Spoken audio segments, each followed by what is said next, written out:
but we demand accountability, we demand justice, we demand special category status, sir. Thank you, sir. Very good. P. Chandrasekhar.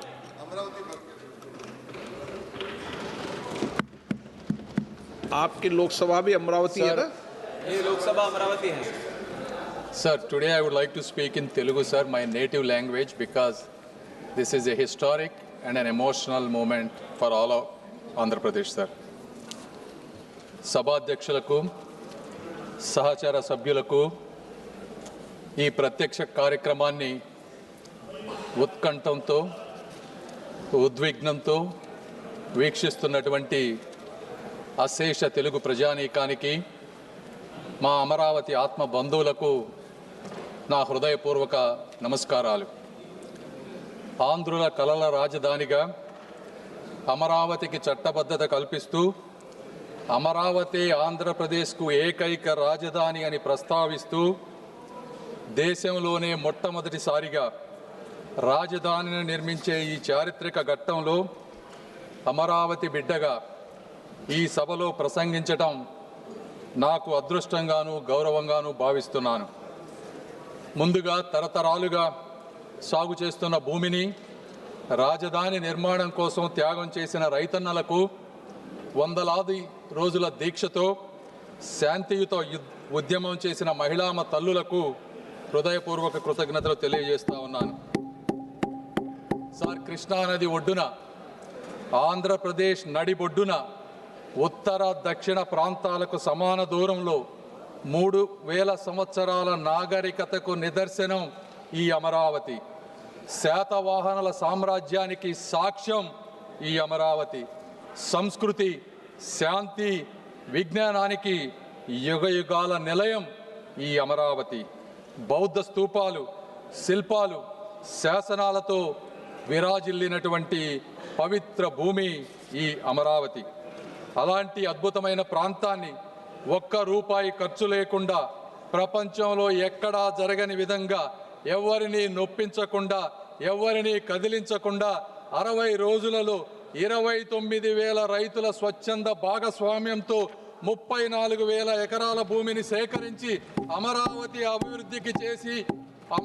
అభివృద్ధికి అంకురార్పణ చేసినటువంటి శక్తి, వ్యక్తి, నమ్మకం మా ముఖ్యమంత్రి శ్రీ గౌరవ నారా చంద్రబాబు నాయుడు గారు. సార్, ఈ నమ్మకం ఒక్క రోజుతో వచ్చినటువంటి నమ్మకం కాదు. 40 సంవత్సరాలుగా ఒక సుదీర్ఘ రాజకీయ ప్రయాణంలో ఇటుక పేర్చుకుంటూ పొద్దున లెగిసిన దగ్గర నుంచి పండుకునే వరకు ప్రజా సంక్షేమమే పరమావధిగా తన పూర్తి జీవితాన్ని త్యాగం చేసినటువంటి ఒక వ్యక్తిపై ఉన్నటువంటి నమ్మకమే ఈ అమరావతి. సార్, ఆ వ్యక్తిని నమ్మి, రాష్ట్ర హామీని నమ్మి ప్రపంచ స్థాయి రాజధాని వస్తుందని తమ పూర్వీకుల జీవనాధారాన్ని అక్కడ రైతులు వదులుకున్నారు. సార్, 2019 ఆంధ్రప్రదేశ్ జరిగినటువంటి సార్వత్రిక ఎన్నికల్లో ఆ రోజు ఉన్నటువంటి జగన్మోహన్ రెడ్డి గారు పాదయాత్ర చేసి ఊరు తిరిగి ఈ ప్రాంతం చిన్న ప్రాంతం, ఇక్కడ 3 రాజధానులు సరిపోవు, ఈ అమరావతిని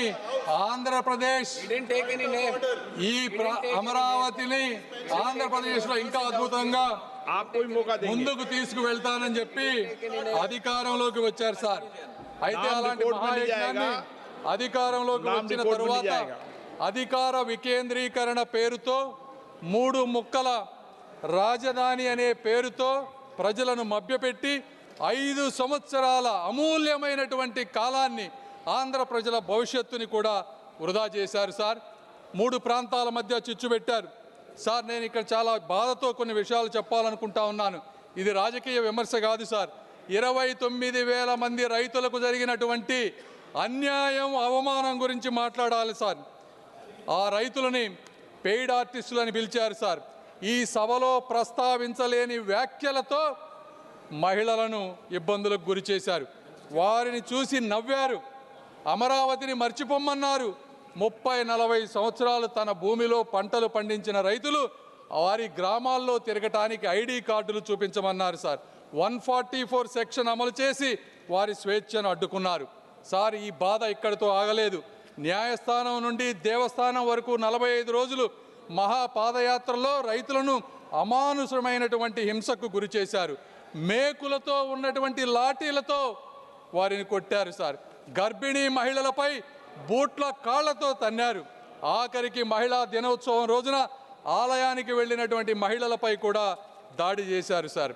వారి భోజనంలో ఇసుక వేశారు. అయినా కూడా వారు ఎక్కడా కూడా వెనకడుగు వేయలేదు. రోడ్లను శుభ్రం చేసి వీధుల్లోనే భోజనం చేశారు సార్. ఆఖరికి ప్రశ్నించిన మీడియాని కూడా వారిపై కేసులు పెట్టారు. ఇది 1631 రోజులు జరిగినటువంటి అమరావతి వ్యధ కథ అని ఈ సభాముఖంగా తెలియజేసుకుంటున్నాను సార్. అయితే ఆ రోజు వారు ఆ తల్లుల కన్నీళ్లే ఈరోజు ఈ చట్టానికి పునాది రాళ్లుగా మారుతున్నాయని వారు గ్రహించలేకపోయారు సార్. ఈ వైఎస్ఆర్సీపీ ప్రభుత్వాన్ని కానీ అప్పటి ముఖ్యమంత్రి గారిని కానీ ఈ చరిత్ర ఎప్పటికీ మర్చిపోదు సార్. ఈరోజు ఒక రాష్ట్రం అభివృద్ధి చెందాలి అంటే రాజధాని అత్యంత కీలకమైన పాత్ర పోషిస్తుంది సార్. కర్ణాటక ప్రాంతంలో బెంగళూరు అనేది 50% ఆర్థిక వాటాను, తమిళనాడులో చెన్నై 40% ఆర్థిక వాటాను, తెలంగాణలో హైదరాబాద్ 55% ఆర్థిక వాటాను అందిస్తూ కీలకమైనటువంటి పాత్ర పోషిస్తూ ఉన్నారు సార్. అదే ఆంధ్రప్రదేశ్కు మీ రాజధాని ఏది అంటే చెప్పుకోలేని అవమానంతో గత ప్రభుత్వంలో ఆంధ్రుల ప్రజలు జీవించారు సార్. ఇప్పుడు నిర్మించబోయేటువంటి అమరావతి ఆంధ్రప్రదేశ్ ఆర్థిక వ్యవస్థకు ప్రధాన కేంద్రంగా రూపుదిద్దుకొని రాష్ట్ర అభివృద్ధికి ఒక గ్రోత్ ఇంజిన్ గా కూడా మారబోతోంది సార్. సాధారణంగా అభివృద్ధి అంటే భూసేకరణ పరిహారం మాత్రమే. एक मिनट भानुमति,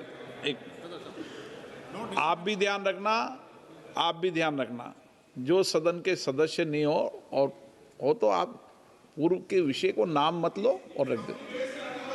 आप भी मत लेना, ये भी नहीं लेंगे. चलिए. సార్ కానీ ఆర్థిక వ్యవస్థలో మొట్టమొదటిసారిగా ఒక పేద రైతుని భాగస్వామ్యం చేసి ఆర్థిక అభివృద్ధిలో వారిని కూడా ముందుకు తీసుకువెళ్ళేటువంటి మార్గం ఈ అమరావతి దేశానికి చూపించింది సార్. 2014 ఆంధ్రప్రదేశ్ పునర్వ్యవస్థీకరణ చట్టం ఆ రోజు రాష్ట్రానికి ఒకే రాజధాని ఉండాలని నిర్దేశించింది సార్. అయితే ఆ సమయంలో ఆ రాజధాని ప్రాంత పేర్కొనకపోవటం వల్ల చట్టపరమైనటువంటి అనిస్థితి రాష్ట్రంలో రాజకీయ అస్థిరతకు దారితీసింది. ఈ విషయంపై హైకోర్టుకి రాజధాని రైతులు వెళ్ళినప్పుడు 2022లో ఆ రోజు ఉన్నటువంటి ఫుల్ బెంచ్ ఒక స్పష్టమైన తీర్పునిచ్చింది. రాష్ట్ర రాజధాని నిర్ణయించటం లేదా మార్చటం వంటి అధికారాలు రాష్ట్ర అసెంబ్లీ పరిధిలోకి రావని, ఆ అధికారం కేవలం పార్లమెంటుకు మాత్రమే ఉందని స్పష్టం చేసింది.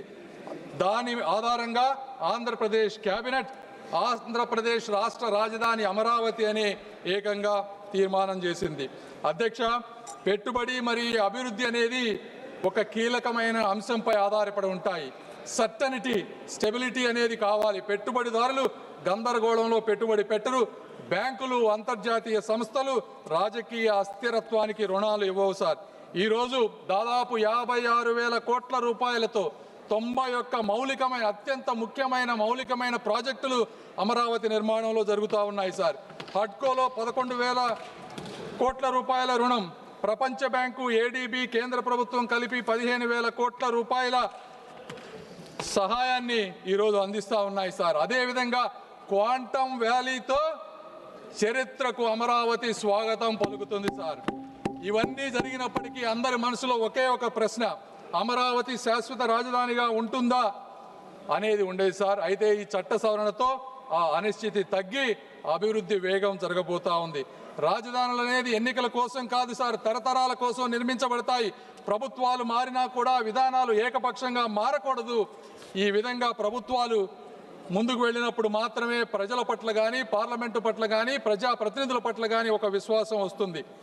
కాబట్టి ఈ కార్యక్రమాన్ని ఈ విధంగా ముందుకు తీసుకువెళ్తూ ఈరోజు ఈ కార్యక్రమానికి వచ్చిన విధంగా నేను అనేక మంది వ్యక్తులకు కృతజ్ఞతలు తెలపాలి సార్. మొట్టమొదటిసారిగా గౌరవ ప్రధానమంత్రి నరేంద్ర మోదీ గారికి ఆంధ్రప్రదేశ్ రాజధానికి కేంద్ర మద్దతు ఇవ్వాలన్న ఆయన హామీపై ఆంధ్రప్రదేశ్ ప్రజలకు అచంచలమైనటువంటి విశ్వాసం ఉంది. మోదీ గారు ఇచ్చిన మాట నిలబెడతారని గత 12 సంవత్సరాలుగా ఎన్నోసార్లు నిరూపించబడింది. అదే ఈరోజు ఆ విశ్వాసం మరొక్కసారి రుజువైంది సార్. రెండవది మా ముఖ్యమంత్రి గారు శ్రీ నారా చంద్రబాబు నాయుడు గారు. అమరావతి ఆయన ఆశయం, ఆయన కళ, ఆయన ధ్యేయం. రాష్ట్ర అభివృద్ధిలో రైతులను భాగస్వాములుగా మార్చిన ఆయన దూరదృష్టి చరిత్రలో నిలిచిపోతుంది. ల్యాండ్ పూలింగ్ విధానం, ప్రపంచ స్థాయి ప్రణాళిక, ఇవన్నీ వారి నాయకత్వానికి నిదర్శనం సార్. ఎన్ని అడ్డంకులు వచ్చినా, ఎన్ని పరీక్షలు ఎదురైనా అమరావతి అనే స్వప్నాన్ని ఒక్క క్షణం కూడా పట్టు వదలని సంకల్పం ఆయనది సార్. మూడవ వ్యక్తి శ్రీ పవన్ కళ్యాణ్ గారు తన గళంతో, తన శక్తితో ప్రజా ఉద్యమ స్ఫూర్తిని నింపి కూటమి ఐక్యతకు, తెలుగు ప్రజల అభివృద్ధికి కంకణబద్ధుడైనటువంటి నాయకుడు శ్రీ పవన్ కళ్యాణ్ గారు సార్. ఈ ముగ్గురి కలయిక అమరావతి ఆశయానికి ఒక శక్తి, తెలుగు వారి భవిష్యత్తుకు ఒక భరోసా సార్. అదేవిధంగా ఈ కార్యక్రమాన్ని ముందుకు తీసుకువచ్చిన మరొక ముఖ్యమైనటువంటి ఇద్దరు వ్యక్తులు, అమిత్ షా గారికి, అదేవిధంగా వెనక ఉండి ముందుకు నడిపిస్తున్నటువంటి మా యువ నాయకులు నారా లోకేష్ గారికి కూడా కృతజ్ఞతలు సార్. అదేవిధంగా ఇందులో ఇంకొక వ్యక్తిని కూడా మనం ప్రస్తావించాలి సార్. అమరావతిని అణిచివేయాలని, ఆపివేయాలని ఆయన చేసినటువంటి ప్రయత్నం సామాన్యమైనది కాదు సార్. జేసీబీలతో, జైళ్లతో భయపెట్టి కూల్చివేతలు సాగించి ఆయన చేసిన రాజకీయ విధ్వంసం కూడా ఒక చరిత్రే సార్. ఆయన అణిచివేత వల్లే ఈరోజు రైతుల గుండెల్లో అమరావతి ఒక ఉద్యమ అగ్నిగా రగులుతూ ఉంది. ఆయన చేసిన అడ్డంకుల వల్లే ఈ రాజధాని ప్రాముఖ్యత దేశమంతా కూడా మారుమోగిపోయింది. ఆయన సృష్టించిన అస్థిరత వల్లే నేడు పార్లమెంటు సాక్షిగా అమరావతికి తిరుగులేని చట్టబద్ధత కల్పించాల్సిన అవసరం కూడా ఏర్పడించింది. వారు సృష్టించిన అడ్డంకులే ఈ అమరావతి పురోగతికి పునాదులయ్యాయి సార్. ఆఖరిగా పొట్టి శ్రీరాములు త్యాగంతో పుట్టినటువంటి రాష్ట్రం మా ఆంధ్ర రాష్ట్రం సార్. రైతుల త్యాగంతో రూపుదిద్దుకుంటున్నటువంటి రాజధాని మా అమరావతి సార్. ఆత్మగౌరవ పునాదులపై తెలుగు జాతిని మేల్కొల్పిన అన్న నందమూరి తారక రామారావు గారు వంటి చరిత్ర మా తెలుగు చరిత్ర సార్. ఆంధ్రులు ఎక్కడ ఉన్నా కూడా అక్కడ అభివృద్ధి వికసిస్తుంది.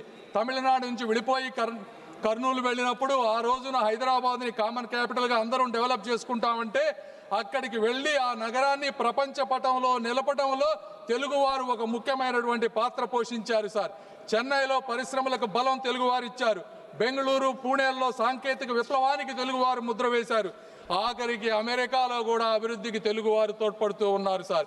చరిత్రలో ఇదే సంకల్పం, ఇదే ఐక్యత, ఇదే ప్రగతి పదం కూడా అమరావతి నిర్మాణానికి ఒక పునాది కాబోతా ఉంది సార్. ఆ రోజుల్లో పొట్టి శ్రీరాములు గారు 58 రోజులతో దీక్ష చేసి ఆంధ్ర రాష్ట్రాన్ని ఏర్పరిచిన, అదేవిధంగా 1631 రోజులు ఈరోజు రైతులు రోడ్డెక్కి నిరాహార దీక్ష చేసిన తిరిగి లేచి నిర్మించగలిగే జాతి తెలుగు జాతి సార్. కాబట్టి ఇలాంటి చారిత్రక ఘట్టానికి, చట్టానికి మద్దతు తెలుపుతూ అమరావతి నిర్మాణంలో భాగస్వాములైనటువంటి ప్రతి ఒక్కరికి కూడా శిరస్సు వంచి నమస్కరిస్తూ I earnestly request that this bill be passed unanimously and with one voice. Jai Hind, Jai Andhra Pradesh, Jai Amaravati. Thank you. Shri CM Ramesh